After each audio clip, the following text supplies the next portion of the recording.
The game that you see today in all these videos in this playlist isn't the first build of this game. It isn't the second either, or the third. It's actually the fourth major revision in its history.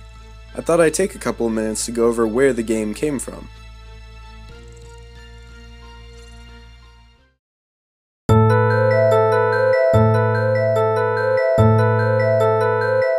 Long ago it began as Dungeon, a fairly basic platformer that had a couple quests and an experience system. Actually, when I was going back to find the game to record footage of it, I found one of the backup files from May 17th, 2008. That's pretty old. In this game, the maps were fairly short levels and the storyline involved helping your friend Ed, getting knocked out by an evil League member, and later disguising yourself as one of them. You could do mid-air kicks to kick apples from trees, and you could kick Ed over. At the end of the first level, you fought a baddie. You could punch, kick, roll at, and spike him into the ground. You could also fly, but that was mostly only for debugging.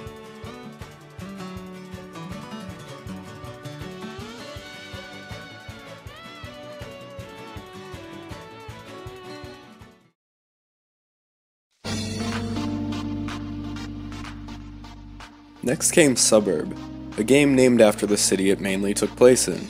Thanks to Alan for that one. It focused on choices in people. For example, your friend wants medicine. You can find $1 and buy it, or you could break in through the window and steal it. And that could be at either day or night, which would make the difference if someone saw you, which would make the difference if the police chased after you, and onward. It was a crazy branching storyline with a morality meter, later also done by Infamous. The original dream I had for it was a game of parkour and roof jumping and stuff, but that got a little put on the back burner for the choices system. It also had real-time, time-of-day lighting, and weather. And there were a few nearby biomes to explore.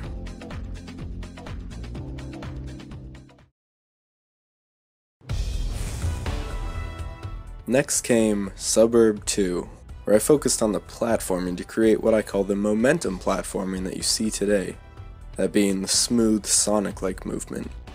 Choices were moved to single end-of-level decisions, and the storyline started to get goofy and exciting.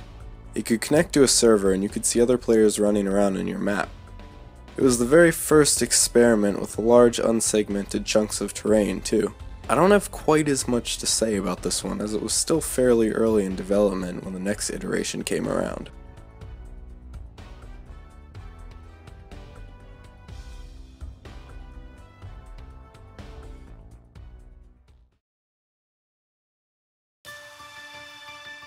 Now, in present day, you're seeing what's internally called Suburb Studio. When GameMaker Studio came along, the Suburb 2 engine just didn't work for multiple reasons, so I rewrote it entirely from the ground up. It's now an incredible modular beast. New features and abilities can be fit right into the system.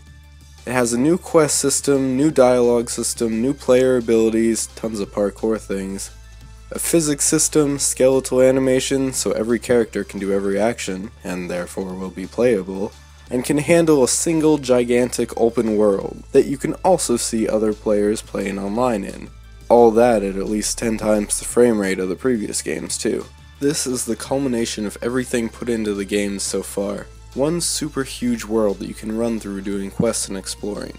The first area you start in is in fact the first level of Dungeon, remixed a little to play with the new platforming abilities. This is the game I intend to bring to completion. It's almost what I originally dreamed would be my perfect game. I don't think it'll undergo another major rewrite like the last few times. I think it's finally achieved what I've been hoping for all these years. I do still need to give it a new title though. Well, that about sums it up, doesn't it? Hope you learned a few things, and I hope I wasn't too boring over the course of this video. Remember, if you have any questions, comments, suggestions, feel free to send them to me and I'll get back to you as soon as I can. If you watched this far, thanks for watching. I'll see you next time.